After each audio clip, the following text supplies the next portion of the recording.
kind of look at it like three things: attitude, activity, and association. Those are the three things that you can control.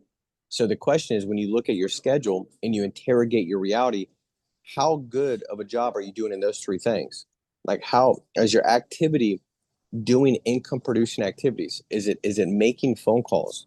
Is it being nonstop relentless? Is it just like your activity is hyper focused on things that produce results, not just like things that are checking the box or like administrative things? Like, you should not be doing any of those things. If you're a person running a multi-million dollar organization, then would you do those things? If the answer is no, then don't do it now.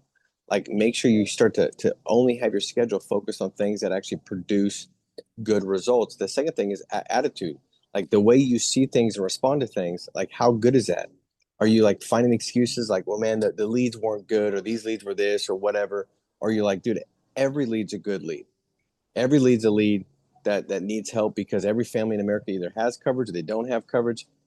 Both of those mean that I'm in a position to help them, because if they got it, I can give them a better plan. If they don't got it, I'm going to get them a plan. And so, like, making sure you're kind of checking yourself and asking yourself, like, the way you're seeing things, is it with the right attitude?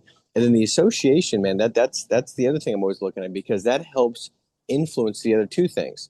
If you're intentionally putting yourself in the right environments, whether that's on the conference calls, the Discord, the meetings, the offices, if you're just plugged into the right association, you're going to glean the right habits and disciplines, the right perspective and mindset, and the right belief systems. And so the association kind of leads to the other, how well good of a job you do at the other two things. And so as you build your business, this is a business, Tyler, made up of like developing leaders.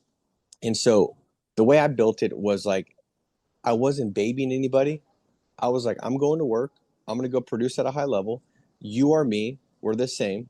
So there's no upline, downline thing. We're partnership. Just because I gave you the opportunity to look at the business, that hey, you're welcome. That you gave you a shot to look at this opportunity. But we're both running the same race. And so, like, I didn't have staff that was going to help just with these agents. If I had staff, they had staff.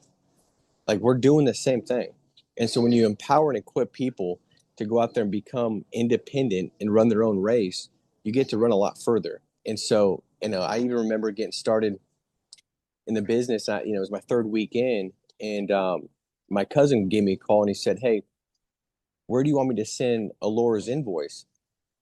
I said, what do you mean?" He's like, you used her this week to QC all your applications, and she submitted them for you. And that was quite a few hours. I just want to know, where do you want me to send her invoice so you can pay her hours?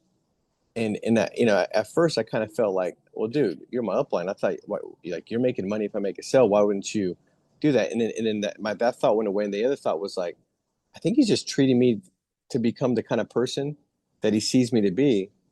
And that's a person that's running a business. And I kind of like, as much as I was irritated by it at first, maybe kind of frustrated with it, like, he continued to treat me like that for the first like couple years when I was in this business. And that changed everything for me, because by the way, my fourth week, I had my first admin, quality checking my paper apps and submitting them to the carriers to make sure that they were all clean.